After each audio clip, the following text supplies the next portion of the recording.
शिक्षा हमें अधिकार सिखा रही है लेकिन संस्कार नहीं सिखा रही है। हमको भगवान ने दोनों चीजें दी हैं, शरीर भी दिया है और आत्मा दी है। आत्मा का भी पोषण जरूरी है और शरीर का पोषण भी जरूरी है।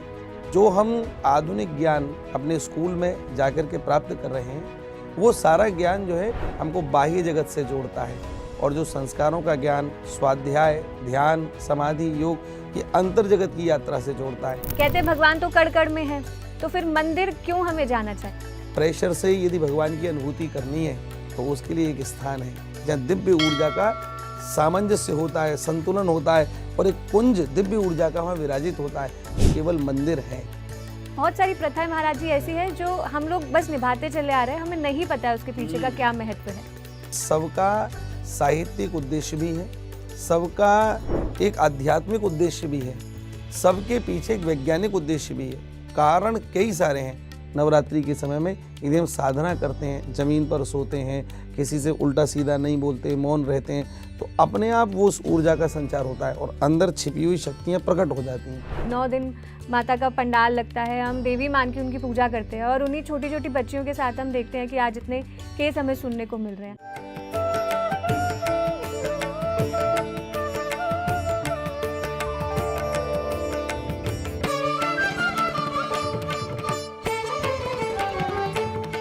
दर्शकों, आज इस कार्यक्रम में आप तक इन्हीं वेदों शास्त्रों का ज्ञान पहुंचाने के लिए हमारे साथ मौजूद है श्रद्धेय श्री नवनीत प्रिय दास जी महाराज।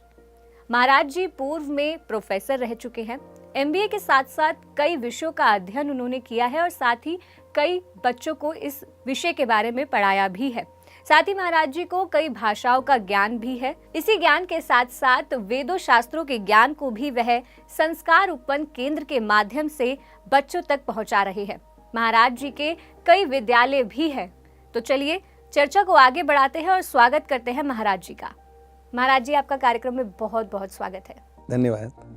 महाराज जी, जैसे कि आप संस्कार उपवन केंद्र के माध्यम से बच्चों को संस्कार देने का प्रयास कर रहे हैं, तो मैं इसी प्रश्न से शुरुआत करना चाहूँगी कि आज के समय में हम शिक्षा तो ग्रहण करते हैं लेकिन हम इन संस्कारों से दूर होते जा रहे हैं। हमें हिस्ट्री, ज्योग्राफी, बायोग्राफी ये सब तो पढ़ाया जाता है, लेकिन हमारे जो वेद शास्त्र का ज्ञान है वो कहीं ना कहीं हमें नहीं पढ़ाया जा रहा, तो हम अपनी जो पौराणिक चीज़ें हैं उनसे दूर होते जा रहे हैं। तो महाराज जी, कितना ज़रूरी है, जैसे शिक्षा जो है हमें आपके ही मैंने YouTube चैनल पर देखा कि आपने एक बड़ा सा थंबनेल लगा जिसमें लिखा था कि शिक्षा हमें अधिकार सिखा रही है लेकिन संस्कार नहीं सिखा रही है। तो महाराज जी, इसी विषय पे चाहूँगी कि आप बताएं हमें कि कैसे हम उन संस्कारों को अपने जीवन में धारण करें। नम्रता जी, एक तो आपका बहुत बहुत धन्यवाद कि आपने मुझे अपने स्टूडियो में बुलाया और मेरी बात अपने सभी दर्शकों तक पहुंचाने का अवसर प्रदान किया। शुरुआत आपने बहुत अच्छे विषय से की है और मूल में वस्तु की प्रधानता न लेते हुए वस्तु के मूल तत्व की प्रधानता आपने ली है। जैसे एक फूल है, देखने में अच्छा लगता है लेकिन विशेष रूप से उसकी सुगंध के कारण वह सबका प्रिय बन जाता है। ऐसे ही जितने भी बच्चे हैं वो देखने में अच्छे लगते हैं, बोलते भी बहुत अच्छा है, लेकिन जब तक उनमें संस्कारों की सुगंध नहीं है वह दूसरों के चहेते नहीं बन सकते। आज युवा पीढ़ी में बहुत सारे ऐसे युवाजन हैं जो शिक्षित तो हैं पर संस्कारों की किंचित कमी है, और यही कारण है कि कभी कभी आज का बच्चा अपने माता पिता से इस बात के लिए झगड़ता है कि पिताजी आपकी प्रॉपर्टी में मेरा इतना हिस्सा है और मैं उसको लेकर के रहूँगा, चाहे मुझे कुछ भी करना पड़े, किसी भी हद तक जाना पड़े, लेकिन मेरा कर्तव्य क्या है वो बच्चा नहीं जानता। माने आज की शिक्षा अधिकार सिखा पा रही है पर बच्चे का कर्तव्य क्या है वह नहीं सिखा पा रही। आपने बहुत अच्छे से विषय को उठाया और मैं इस विषय पर आपको मूल में एक बात कहना चाहूँगा। देखिए, हम लोग भारतवर्षीय लोग हैं, यहाँ पर शिक्षा का क्रम अन्य देशों की अपेक्षा बहुत उत्कृष्ट रहा है। क्यों? क्योंकि यहाँ केवल लोक की शिक्षा नहीं दी गई, लोक की तो दी गई, परलोक की शिक्षा भी यहाँ की शिक्षा में निहित थी। आज के समय में भले ही लॉर्ड मैकाले की शिक्षा पद्धति के अनुसार हम सब लोग पढ़ रहे हैं, और मैं तो सभी दर्शकों को बताना चाहूँगा कि हम आप सबके बच्चे जितने भी हैं वो सब के सब लॉर्ड मैकाले की शिक्षा पद्धति से पढ़ रहे हैं, और लॉर्ड मैकाले की शिक्षा पद्धति केवल शिक्षा तक यानी कि बाह्य जगत तक सीमित है। अंतर जगत की यात्रा करने का तो वहाँ कोई भी विषय है ही नहीं। तो जब तक अंतर जगत की व्यक्ति को यात्रा करने का अवसर नहीं मिलेगा, तब तक उसके जीवन में प्रेम, उल्लास, आनंद ये सब प्राप्त नहीं हो सकता जब तक वह अंदर नहीं जाएगा। और अंदर जाने की जो शिक्षा है वो उसी को परलोक की शिक्षा कहते हैं, उसी को हम लोग आज की भाषा में संस्कारों की शिक्षा कहते हैं। तो जो हम आधुनिक ज्ञान अपने स्कूल में जाकर के प्राप्त कर रहे हैं, वो सारा ज्ञान जो है हमको बाह्य जगत से जोड़ता है, और जो संस्कारों का ज्ञान स्वाध्याय, ध्यान, समाधि, योग ये अंतर जगत की यात्रा से जोड़ता है। और मैं समझता हूँ हमको भगवान ने दोनों चीज़ें दी हैं, शरीर भी दिया है और आत्मा दी है। आत्मा का भी पोषण जरूरी है और शरीर का पोषण भी जरूरी है। शरीर का पोषण तो हो जाता है भोजन से, लेकिन भजन, ध्यान, धारणा, समाधि इन सब से आत्मा का पोषण होता है।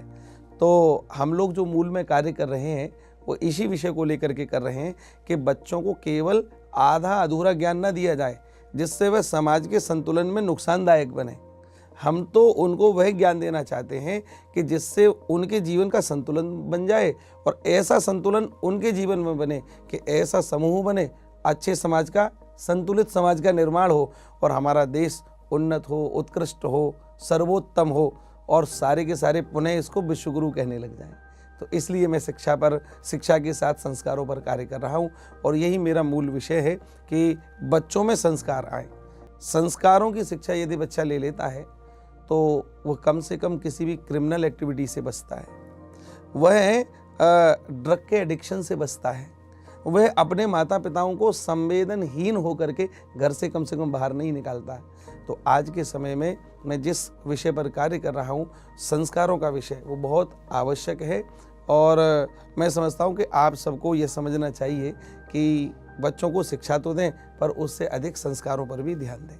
जी, तो महाराज जी, अभी जैसे आप बोल रहे हैं संस्कारों पे ध्यान, तो कैसे उन्हें संस्कारों से जोड़ा जाए? फिलहाल अभी जो वर्तमान में जो हमारे युवा है, कैसे जोड़ा जाए? क्योंकि आप जैसे कह रहे हैं कि शिक्षा मिल जाती है तो अधिकार जताना तो सीख गए वो, अब शिक्षा मिल रही है, अच्छी नौकरी मिल रही है, अच्छे पैसे आ रहे हैं, तो कहीं ना कहीं विकार और ज़्यादा उत्पन्न हो रहा है, लालच आ रहा है, लोभ आ रहा है, और जो अनपढ़ है वो उनको अपने से छोटा मानने लगते हैं। जी, तो महाराज जी, यहाँ कैसे हम सोच में परिवर्तन लाएं? देखिए, बहुत अच्छी बात आपने पूछी, और मैं समाधान के तौर पर ही, क्योंकि व्यासपीठ जो होती है वो सदैव समाधान के लिए ही होती है। समस्याओं का समाधान, निराकरण व्यासपीठ से प्राप्त होता है। हमने अपने गुरुजनों से जो सीखा समझा, हम आपको निवेदित कर रहे हैं। देखिए, जितने भी आजकल युवा पीढ़ी के बालक हैं उनको आप शिक्षा दीजिए, बहुत अच्छा है, लेकिन जो समय आप अपने बालकों के लिए डांस सिखाने के लिए तत्परता के साथ जुट जाते हैं, जहाँ बच्चा जाना चाहे 10-10 किलोमीटर दूर होते हैं कोरियोग्राफर, उनके पास जाकर के बच्चों को छोड़ना फिर लाना। बच्चा जूडो कराटे सीखना चाहता है तो उनको वह सिखाया जाता है।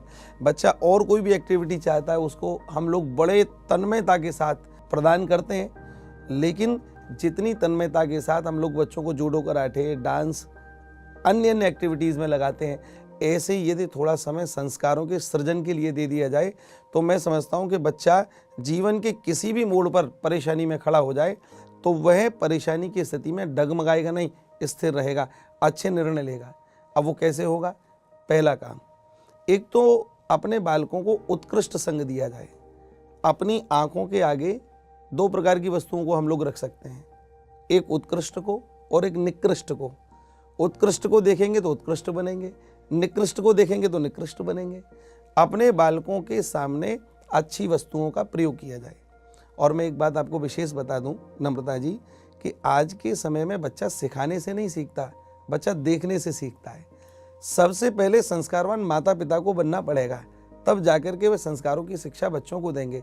आज जो माता पिता को निकाल करके वृद्धाश्रम में छोड़ रहा है, जो आज क्रिमिनल एक्टिविटीज़ में लगा हुआ है, वो निश्चित रूप से अपने माता पिता की गलतियों का दोष या जो उनके दोषों का दंड उनको दे रहा है। तो बालकों को, माता पिता को चाहिए कि वह अपने बच्चों को अच्छी संगति में ले जाएं। दूसरी बात, स्वयं संस्कारवान बने, ऊंची सोच की बात उनको बताएं। पर वो कैसे बता पाएंगे? जब वह अच्छे चरित्रों को खुद पढ़ेंगे, उसके बाद उन चरित्रों को बच्चों को समझाएंगे, तो छोटी छोटी कहानियों के माध्यम से बच्चों में अच्छे संस्कारों का सृजन होगा। और मैं समझता हूँ कि छोटी सी घटना भी बच्चे को बहुत बड़ी प्रेरणा दे देती है और वह बच्चा सामान्य सोच से बहुत ऊपर उठ जाता है। अब आजकल माता पिता तो ऐसे हैं कि कह देते हैं कि नहीं, कोई तुझसे कुछ कहे तो छोड़ना मत, हम पीछे से खड़े हैं, यह सोच बिल्कुल गलत है। किसी से बदला लेना ये तो सामान्य सोच है, पर किसी को बदल देना ये बड़ी सोच है। तो वो कैसे होगा? ऐसे सुंदर चरित्रों को बच्चों को सुनाया जाना चाहिए। अच्छे संस्कारों के लिए अच्छी संगति का निर्णय माता पिता को करके बच्चे को वह प्रदान करना चाहिए। अच्छा भोजन, शाकाहारी भोजन बच्चों को कराना चाहिए, जिससे उनका मन मस्तिष्क ठीक रहे। पुरानी कहावत सुनी है ना आपने कि जैसा खाओ अन्न वैसा बने मन। तो बढ़िया सात्विकी भोजन बच्चों को कराना चाहिए। समय समय पर उनको मंदिर लेकर के जाना चाहिए, समय समय पर उनको स्वाध्याय कराना चाहिए, समय समय पर उनको अच्छी संगत, संतों की संगत में ले जाना चाहिए। तीर्थ स्थानों पर भी जाएं तो संतों के चरणों में बैठें, वह तीर्थ की महिमा समझें, ना कि उसको टूरिस्ट प्लेस बनाएं। आजकल बहुत सारे लोग एक क्राउड में, एक भीड़ में जाते हैं, पर वो टूरिस्ट प्लेस बना देते हैं, उसकी दिव्य महिमा को नहीं जानते। संतों के चरणों में नहीं बैठेंगे तो वो नहीं जान पाएंगे।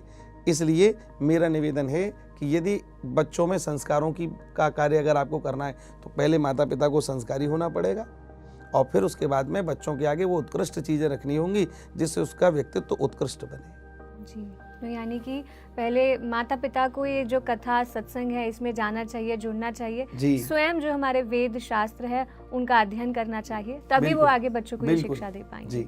जी, तो महाराज जी अभी आपने बोला था कि मंदिर जाना चाहिए, तो यहाँ मैं आपसे जानना चाहूंगी कि मंदिर जाना क्यों आवश्यक है? क्योंकि कहते हैं भगवान तो कड़ कड़ में है, तो फिर मंदिर क्यों हमें जाना चाहिए? जी, बहुत सुंदर। देखिए, जैसा प्रश्न आपने मुझसे किया, एक बार किसी एक व्यक्ति ने एक संत से पूछ लिया कि महाराज जी जब कण कण में भगवान व्याप्त हैं तो हमको मंदिर जाने की ज़रूरत क्या है, हम तो हर जगह भगवान की अनुभूति कर सकते हैं। तो महाराज जी ने उनको उनके उत्तर में कहा, बड़ी सुंदर बात कही।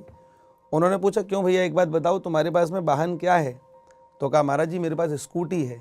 अच्छा, बोले बेटा जब स्कूटी में हवा कम हो जाती है या ख़त्म हो जाती है तो क्या करते हो?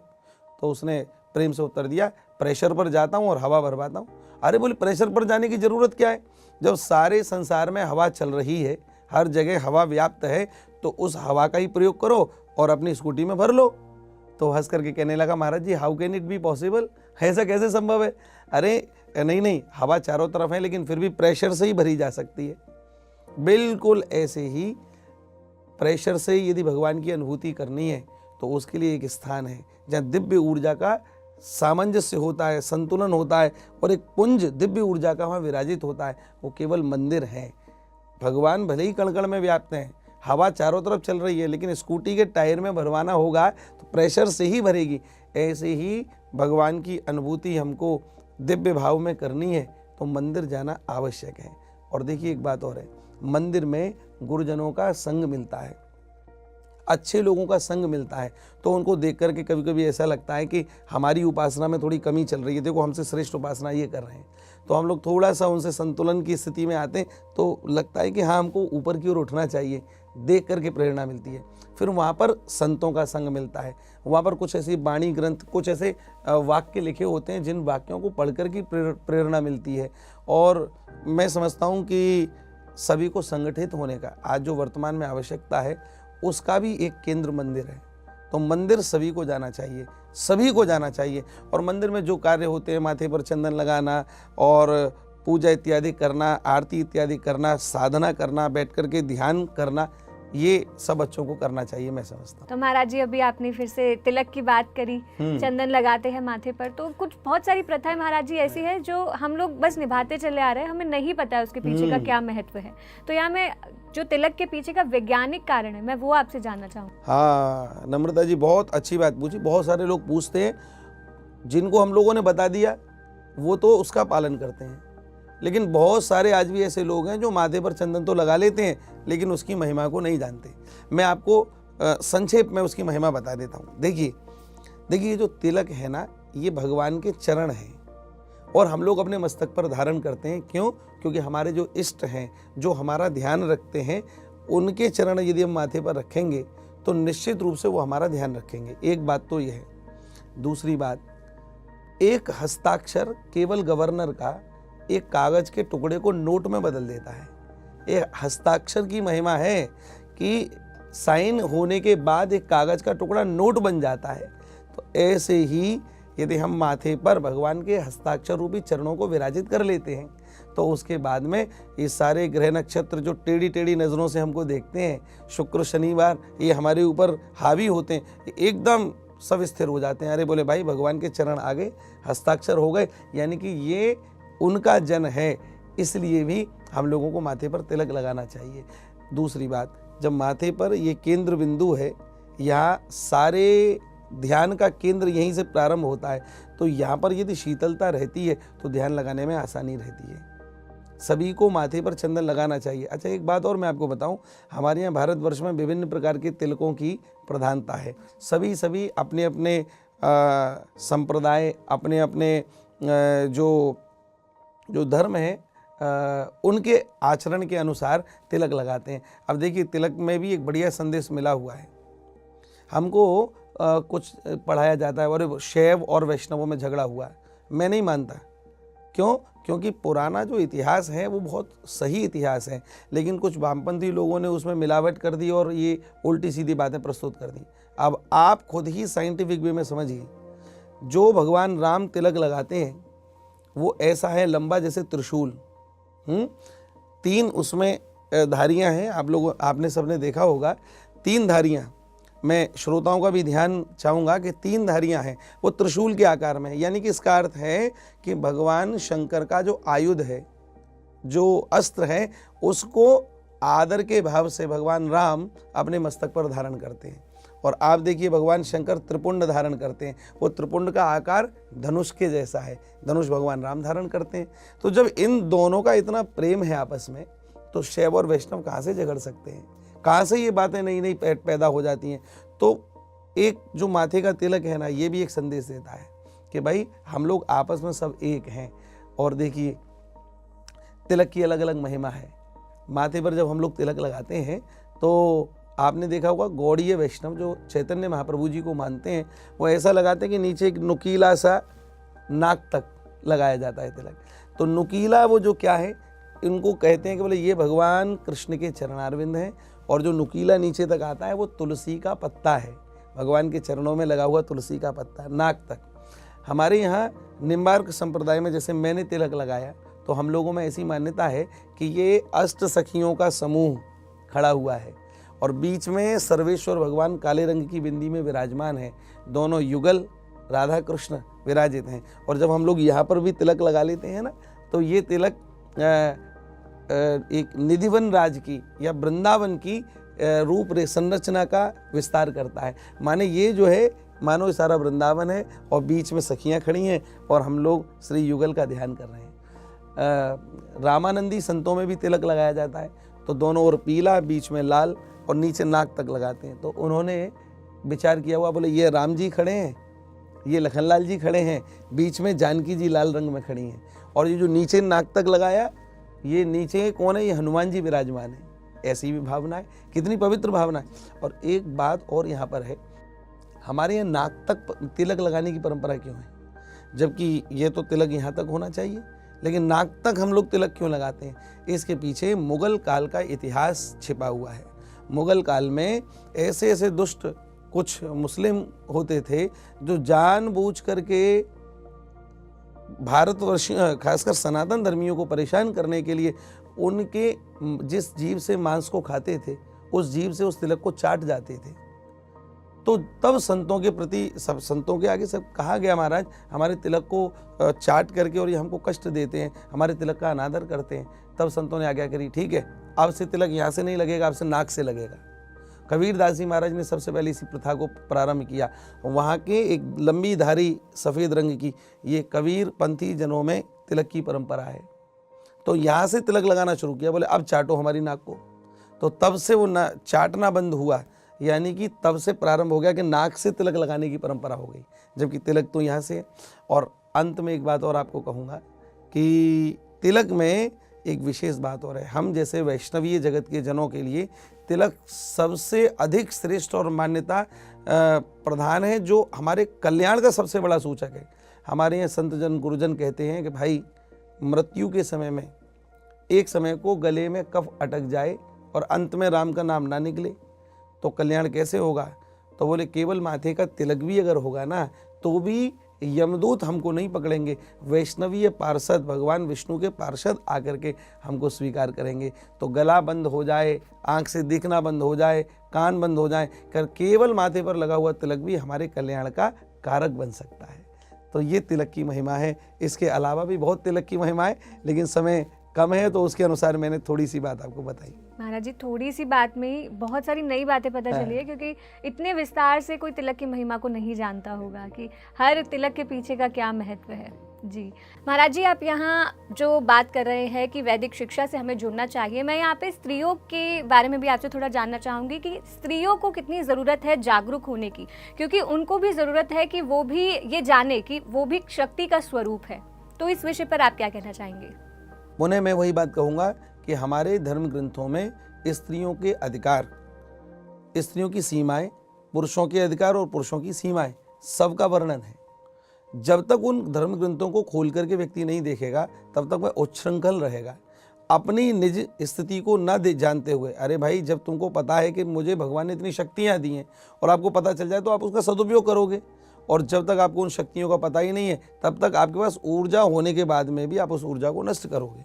ठीक है, ऐसे ही बिल्कुल वर्तमान में स्थिति बनी हुई है। धर्म ग्रंथों की का आश्रय न लेने के कारण आजकल की स्त्रियां देवी का स्वरूप हैं, लेकिन वह झगड़ रही हैं। किस लिए झगड़ रही? माने अधिकार के लिए संघर्ष कर रही हैं। पट्टियां ले लेकर के हमको अधिकार दो, हम पुरुषों से कम नहीं हैं। देखिए, ये भारतवर्ष है, जितने भी देश हैं बाकी के, आप उन सब को देख लीजिए, वहाँ स्त्री को भोग की वस्तु माना जाता है। और भारतवर्ष ही एक ऐसा है जहाँ पर स्त्री को माँ का दर्जा दिया जाता है। स्त्री मातृ देवो भवा, पितृ देवो भवा। कमाल की बात तो ये है कि हमारे यहाँ मांगलिक कार्य जितने होते हैं, वहाँ पुरुषों की प्रधानता नहीं, वहाँ माताओं की प्रधानता है, स्त्रियों की प्रधानता है। मांगलिक कार्य उन्हीं के द्वारा होते हैं। हमारे यहाँ बंधन बार जो बांधने का क्रम है ना, वो स्त्रियों के, हमारी घर की बहन और बेटियों को बुलाया जाता है, उनका आदर होता है। सभी भगवान के नाम से पहले उनकी धर्म पत्नियों का नाम है। आप किसी का भी नाम देख लीजिए, चाहे वो गौरी शंकर हो, चाहे वो सीताराम हो, चाहे राधे श्याम हो, सभी का नाम है। ऐसी स्थिति में जहाँ पर स्त्री को इतना ऊंचा दर्जा दिया जाए और वह वहाँ की स्त्रियाँ, वहाँ की लड़कियाँ तख्ती लेकर के निकल रही हैं, इसमें केवल उनका अज्ञान है, क्योंकि वह अपनी महिमा को नहीं समझ पा रही हैं। परम पूज्य स्वामी श्री राम सुखदास जी महाराज अपने प्रवचन में इस बात को कहते थे कि आजकल जो स्त्रियां हैं ना, वह भोग्या बनने के लिए तो तैयार हैं, पर माता बनने के लिए तैयार नहीं है। यदि वो माता के स्वरूप को समझ जाएं और माता बनने में प्रतिष्ठित हो जाएं, तो हिम्मत है किसी की कि कोई उनको झुका सके। वो ऐसी हैं कि फिर तुम माँ अनुसुईया की तरह बन जाएंगी। भगवान भी उनसे कहें तो उनको 6-6 महीने के बालक बना लेंगी। इतनी सामर्थ्य है स्त्रियों में, पर धर्म ग्रंथों का आश्रय न लेने के कारण उनको अपने निज अधिकारों का और अपनी निजता का, अपनी दिव्य शक्तियों का ज्ञान नहीं है, और इस कारण से अज्ञानता में वह बही जा रही हैं। और कोई उनको कह देता है कि नहीं भाई, हम लोगों को तो संघर्ष करना है, हम पुरुषों से कम नहीं। पुरुषों से तो बहुत आगे हैं, कई गुना आगे हैं। और हमारे यहाँ तो एक लाइन में कहा जाता है, स्त्री का, पत्नी का जो धर्म है ना, एक लाइन में बिल्कुल, पत्नी वह जो पति को पतन से बचाए, पत्नी वह जो पति को पाप से बचाए, और पति वह है जो पत्नी को परमेश्वर में लगाए। बस इतना ही अगर किसी ने पालन कर लिया तो हम समझते हैं कि वो स्त्री का जीवन सार्थक होगा, वह आदर्श बनेगी। हमारे यहाँ गार्गी, मैत्रेयी, कुंती, मंदालसा, इन सब का नाम लिया जाता है। इन्होंने आदर्श स्थापित किया।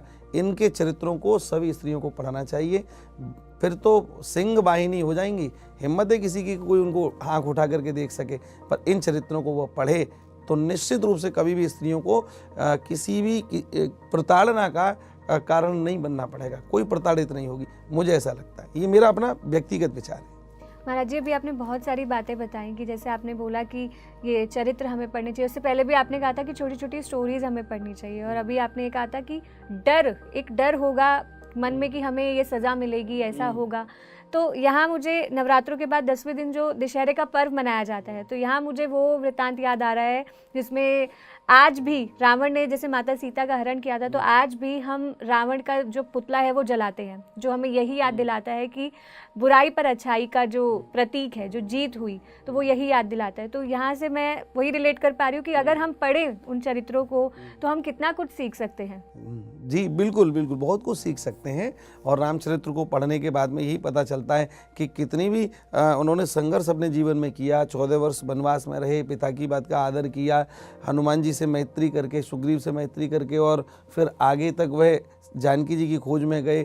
जैसा जैसा एक कार्य अच्छे गृहस्थ को करना चाहिए वो सब उन्होंने किया, और अंत में बुराई के ऊपर अच्छाई की विजय हुई, इसको भी उन्होंने करके दिखाया। तो रामचरित्र को तो सबको पढ़ना चाहिए। समाज में संतुलन बनेगा और सबका जीवन आदर्श में होगा, मर्यादित होगा, नैतिक होगा। जी, पर महाराज जी एक प्रश्न यहाँ पे बहुत लोग भी पूछते हैं कि क्यों माता सीता को अग्नि परीक्षा देनी पड़ी? जी जी, देखिए भगवान जिस समय इस धराधाम पर आते हैं तो वो नर लीला करते हैं, मनुष्य लीला करते हैं। ध्यान से समझिएगा मेरी बात को कि मानव लीला भगवान जो कर रहे हैं उससे लाखों करोड़ों की संख्या में जो मानव होंगे उनको एक प्रेरणा मिलेगी। स्त्री को फिर भी स्थिर रहना है। स्त्री त्याग, तपस्या, संयम, सदाचार की त्याग की साक्षात मूर्ति है। तो उसका पूरा एक जो दिव्य उदाहरण प्रस्तुत किया वो माता जानकी ने किया। अब समाज में हर प्रकार के लोग रहते हैं। अब किसी स्त्री के साथ में यदि ऐसी दुर्घटना कभी हो भी जाए तो उसको एकदम मिलता है कि देखो मैं तो कुछ भी नहीं, मुझसे तो अधिक माता जानकी को मिला। देखो ऐसा हुआ, कोई ना कोई अच्छाई इन सब चरित्रों के पीछे छिपी हुई है। हमको सकारात्मकता को स्वीकार करना है। कुछ लोग कहते हैं बोले धोबी के कहने पर भगवान राम ने जानकी जी को निकाल दिया, घर से निकाल दिया, और कहाँ राजमहल में रहने वाली अभी 14 वर्ष का वनवास भोग करके आई थी और फिर निकल गई। तो कितना कष्ट उन्होंने झेला, लोगों ने फिर भी उनको नहीं छोड़ा। मूल में उनके पीछे कारण था, अगर जिस समय जानकी जी गर्भवती थी, अगर बच्चे होते और उनका लालन पालन राजमहल में होता तो वह रजोगुणी होते। आजकल व्यवस्थाओं में जिनका पालन होता है वो बहुत अधिक ज्ञानवान, बहुत अधिक ऊर्जावान नहीं होते, वो केवल विषयी हो जाते हैं। तो मेरे बालक विषयी न हो, महर्षि के आश्रम में उनका लालन पालन हो, वो संस्कारों से एकदम ओतप्रोत हो जाएं, उनका जीवन हमसे भी बहुत उत्कृष्ट बन जाए, ऊंचा बन जाए। भगवान राम ने ऐसा विचार किया, लीला का विस्तार करवा दिया। राम जी अगर खुद कहते कि आप वहाँ जा कर के रहें तो समाज स्वीकार नहीं करता, जानकी जी वह नहीं रह पाती, लेकिन भगवान ने धोबी के माध्यम से ऐसी बात का कटाक्ष करवाया। और भगवान तो सब पत्ता पत्ता उनकी इच्छा के बिना कहाँ हिलता है, उन्हीं की इच्छा से सब काम होता है। धोबी से ऐसा कहलवाया, और धोबी ने जब वह बात कही तो उन्होंने तुरंत जानकी जी को उनको रखना ही था कि लव और कुश जब होंगे तो वो इतने होनहार हों कि वो हमसे भी बहुत ऊपर हों। और ऐसा ही हुआ। बाद में आप सब इतिहास को जानते ही हैं कि सारी सेना को बांध करके उन 2 बच्चों ने रख लिया। इतने बड़े बड़े योद्धा, इतने बड़े बड़े अनुभव लिए हुए, पर उन सबको ये कैसे हुआ। ये एक बात ये भी प्रदर्शित करता है कि गुरुकुल की शिक्षा पद्धति ऐसी है कि वो सामान्य से बहुत ऊपर तक किसी को लेके जा सकती है। तो कोई ना कोई अच्छाई छिपी है, बुराई नहीं है। आत्म से जोड़ती है, हमें स्वयं से जोड़ती है। हाँ जी जी जी। तो महाराज जी यहाँ ध्यान का भी मैं थोड़ा सा आपसे महत्व जानना चाहूँगी। गुरुकुल की शिक्षा की बात हो रही है तो गुरुकुल में ध्यान ये सब भी सिखाते हैं, अष्टांग योग जो बोला जाता है, तो महाराज जी ये भी कितना ज़रूरी है? शिक्षा ले, संस्कार ले, साथ साथ हम इन चीज़ों को भी अपने जीवन में शामिल करें। जैसे माचिस की तीली में अग्नि छिपी रहती है, दिखाई नहीं देती, पर जैसे ही रगड़ करो तो वो तुरंत पैदा हो जाती है। ऐसे ही अनंत शक्तियाँ इस शरीर में छिपी हुई हैं, लेकिन वो बाहर कब निकलती हैं? जब उनको रगड़ा जाए। यानी कि हम लोग यदि अष्टांग योग जिसमें ध्यान, धारणा, समाधि, यम, नियम ये सब कुछ आता है, यदि हम इनका पालन प्रक्रिया के अनुसार करते हैं, स्टेप बाय स्टेप करते हैं, तो वही सारी की सारी शक्तियाँ हमारी जागृत हो जाती हैं। आप लोग जानते ही हैं कि कितने शस्त्रार्थ चक्र हमारे भीतर विराजित है, वो सब खुल जाते हैं। फिर परम आनंद की ऐसी अनुभूति होती है, वो सुख दुख से परे होती है, बहुत ऊपर की अवस्था हो जाती है। लेकिन होगा कब? Practice makes a man perfect. जब हम लोग प्रयास करेंगे, अभ्यास करेंगे, तो अष्टांग योग इत्यादि की जो चीज़ें हैं वो अपने भीतर छिपी हुई ऊर्जा को, शक्तियों को प्रकट करने का एक तरीका है, एक माध्यम है। तो यदि हम अपने भीतर छिपी हुई शक्तियों को जान करके और उनको प्रकट करके उनसे अद्भुत आनंद प्राप्त करना चाहें और समाज का हित करना चाहें, तो हमको अष्टांग योग इत्यादि की विद्या से गुजरना चाहिए। और सभी के लिए बहुत आवश्यक है। सभी जन जितने भी मेरी वाणी को सुन रहे हैं, तो मैं चाहूँगा कि आप लोग जो ऋषि मुनियों के द्वारा स्थापित ये जो मार्ग हैं, चाहे वो अष्टांग योग का मार्ग है, चाहे चैतन्य महाप्रभु जी के द्वारा प्रकट संकीर्तन की विधाएं हैं, चाहे चरक संहिता, चाहे भृगु संहिता, बहुत सारे धर्म ग्रंथ ऐसे हैं जिनका आश्रय लेकर के हम लोग दिव्य शक्तियों को जागृत कर सकते हैं। तो हम लोगों को वह जागृत करना भी चाहिए, और अगर नहीं किया तो फिर बाद में तो फिर पछताए होत क्या, जब चिड़िया चुग गई खेत, हम लोगों को फिर पछताना पड़ेगा। तो ये अष्टांग योग हमारे लिए बहुत ज़रूरी है। महाराज जी, अभी भी बहुत सारे प्रश्न है मेरे मन में, लेकिन अभी भी समय जो है हमें अनुमति नहीं दे रहा है अभी, तो मैं अगले कार्यक्रम में आपसे और प्रश्नों पर चर्चा करूंगी। लेकिन अभी के लिए हमें बहुत बहुत धन्यवाद आपका हमारे साथ जुड़ने के लिए। धन्यवाद बोले। तो दर्शकों, आज इस कार्यक्रम में हमने चर्चा की श्रद्धेय श्री नवनीत प्रिय दास जी महाराज से। हमने उनसे कई सारे विषयों पर चर्चा की। हमने जाना कि हमें बच्चों को संस्कार कब से देने चाहिए। अगर हम बचपन से ही बीज बो देंगे इन संस्कारों का, तो बड़े होकर कितनी सारी चीज़ों में नियंत्रण हो जाएगा, यानी कि क्रोध, लोभ, ये जो अपराध है, ये सब रुक जाएंगे। साथ ही हमने और भी विषयों पर चर्चा की। हमने मंदिर में जो तिलक लगता है उसके पीछे का आध्यात्मिक महत्व जाना, मंदिर में हम क्यों जाते हैं इसके पीछे का महत्व जाना। बहुत सारे विषयों पे हमने चर्चा की। तो हम आशा करते हैं कि आप इस कार्यक्रम के माध्यम से मिलने वाले ज्ञान को अपने जीवन में आत्मसात करेंगे और साथ ही अपने बच्चों को भी अच्छे मार्ग पर चलने की प्रेरणा देंगे।